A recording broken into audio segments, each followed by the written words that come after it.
Okay, we've been going over a lot of different styles, of the 10 different styles of, the 10 different styles of basically the reading section. Okay, now we're going to go into a little bit more detail. Today we're going to be talking about, boom, here we go, inference questions. Okay, you're like, oh my god, teacher, I hate inference questions, I don't understand it. Well, inference questions is pretty difficult for most students. Okay, and the reason why is because if you infer something, right, that means you have to come up with your own conclusion for it. Okay, now let's read how we're going to do this, and we're going to find out what the question style is. Okay, here we go.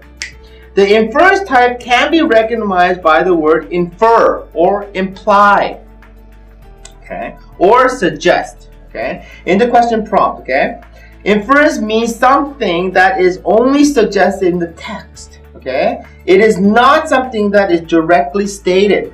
Okay, you need to be able to understand all the concepts in the reading passage, and from them be able to logistically or logically see what else the author is trying to imply. Okay, now there are about 1 or 2 in each passage. Okay, and they kind of look like this. Okay, which of the following can be inferred about, and they give you subtitle. The other one is, in the paragraph 3, the author mentions something. Okay, okay, you will have to make connections and assumptions to answer this style of questioning.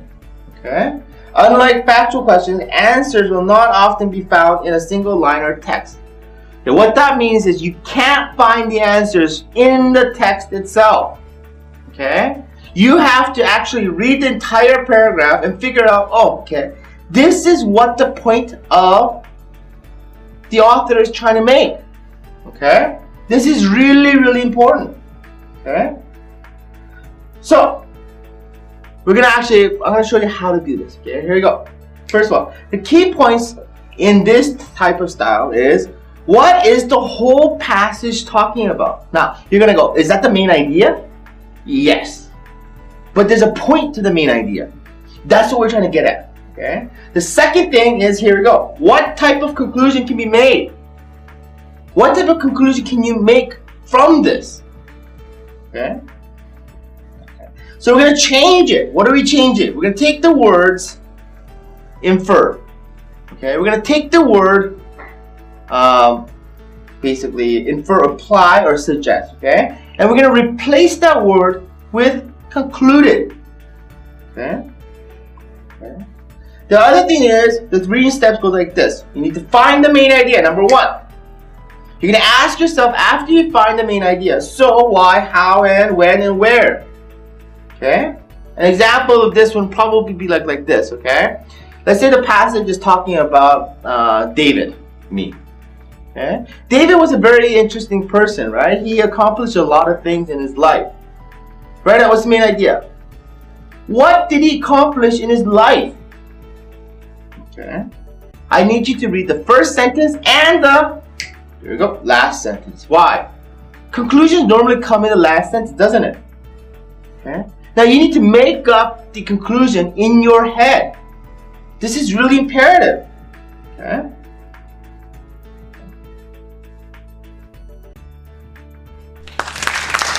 Okay, let's continue with a sample of this. Okay, everyone, look up here. Let's read this together. Okay? Okay. Derived from the penicillin mold, penicillin is one of the most powerful antibiotic agents ever developed. Okay. Now, penicillin and its derivatives have saved countless millions of lives by reducing once lethal infections to the state of minor inconveniences. Okay. Now, countless others have kept limbs that once had been needed to amputating to stop the spread of an infection, because penicillin stopped that spread in its tracks. The history of the discovery of such a wondrous medicine is long and complicated, but the man who normally gets the credit for discovering it is Alexander Fleming, okay, who published papers on penicillin in 1928. It is well known that several others, including French medical student, right, and a Costa Rican scientist, right, had noted the mold's antibiotic properties prior to Fleming, right?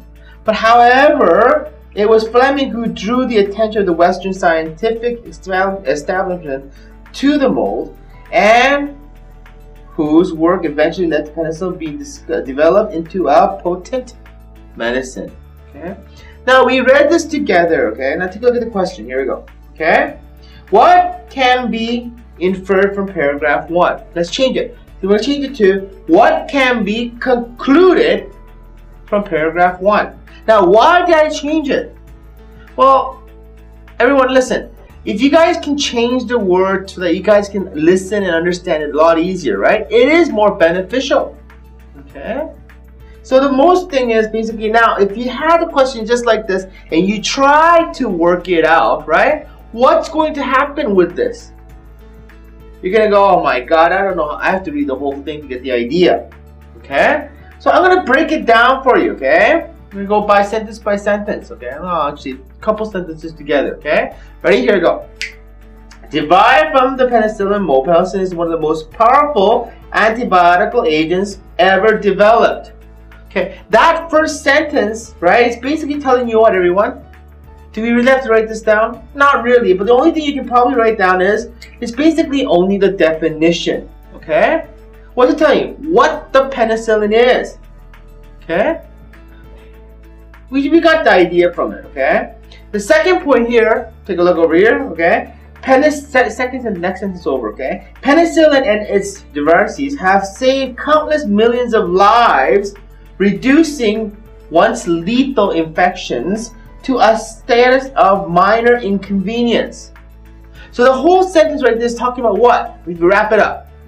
The benefits of penicillin. Okay? Now it brings you a question. Up to those two sentences complying together is a definition of penicillin or introduction of penicillin. And then the next thing it's talking about is what? How it's beneficial. Now, you have to come up with a question for this. The question probably is going to say, you're going to say, okay, how or so what? Or how was it beneficial? Okay. When you read a paragraph and you find the main idea, right? What you do have to do is ask yourself the question, so what? Who cares? Right? Why did this person write this? Okay. Let's continue. Okay, ready? Here we go. Okay. Countless others have kept limbs that once would have needed amputating to stop the spread of an infection. Okay, because penicillin stopped the spread in its tracks. Now that thing is telling you what, everyone? It's answering your so, why, and how. Why is penicillin beneficial? What was the answer? You looked at it. Well, the answer is what? It kept limbs. People get to keep their legs. Okay. Okay. It stopped the spread of infections. Okay. So it answered it. Okay. Now penicillin, your conclusion wrapping up those two things, you say, oh great, penicillin is beneficial because it stopped the spread of infection and what? You get to keep your limbs, right, or legs, right? Okay. Now, I know you guys are kind of wondering why, right? But we're not done yet, okay? If that was all that you needed, the answer would probably be there, right? But we're going to continue because we went halfway through, okay? Now we're going to speed it up a little bit. We're going to kick it up a notch, okay? Take a look. Here we go, right here, right? Said, the history of the development of such a wondrous medicine is long and complicated, but the man who normally gets, so up to this point, we're talking about what?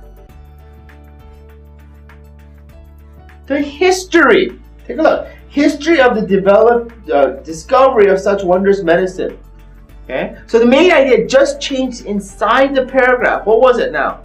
We gave the definition, what it is, how it's beneficial, and then suddenly what? The history of it.